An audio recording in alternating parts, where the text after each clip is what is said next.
Poly house construction ಮಾಡೋದಕ್ಕೆ 2 ಥರ subsidy ಕೊಡ್ತಾರೆ. ಒಂದು ಬಂದು ಸ್ಟೇಟ್ ಗೌರ್ಮೆಂಟು, ಇನ್ನೊಂದು ಬಂದು central government. Central government scheme ಬಂದು ನ್ಯಾಷನಲ್ ಹಾರ್ಟಿಕಲ್ಚರ್ ಬೋರ್ಡ್, ಅದು ಅಲ್ಲಿಂದ ಸಬ್ಸಿಡಿ ಪ್ರೊವೈಡ್ ಮಾಡ್ತಾರೆ.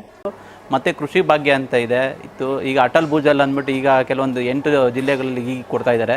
35 to 36 lakhsವರೆಗೂ ಪ್ರಾಜೆಕ್ಟ್ ಕಾಸ್ಟ್ ಬರುತ್ತೆ. ಸಬ್ಸಿಡಿ ನಿಮಗೆ NHP ನ್ಯಾಷನಲ್ ಹಾರ್ಟಿಕಲ್ಚರ್ ಬೋರ್ಡಲ್ಲಿ 46 ಇಂದ ಹಿಡಿದು 56ವರೆಗೂ ತೊಗೊಂಡಿದ್ದಾರೆ. ಡಿಪೆಂಡಿಂಗ್ ಅದು ಕ್ರಾಪ್ ಮೇಲೆ ಡಿಪೆಂಡ್ ಆಗುತ್ತೆ. ಕ್ಯಾಪ್ಸಿಕಮ್ಗೆ ಒಂಥರ ಕೊಡ್ತಾರೆ, ಜರ್ಬರ, ರೋಸು, ಕಾರ್ನೇಷನ್ನು, ಅದು ಕ್ರಾಪ್ ಚೇಂಜ್ ಆಗ್ತಾ ಇದೆ, ಸಬ್ಸಿಡಿ ರೈಸ್ ಆಗ್ತಾ ಇರುತ್ತೆ. NHP projects. ಸ್ಟೇಟ್ ಗೌರ್ಮೆಂಟಲ್ಲಿ ನೀವು ಯಾವ ಕ್ರಾಪ್ ಹಾಕಿದ್ರೂ ಒಂದೇ ಸಬ್ಸಿಡಿ.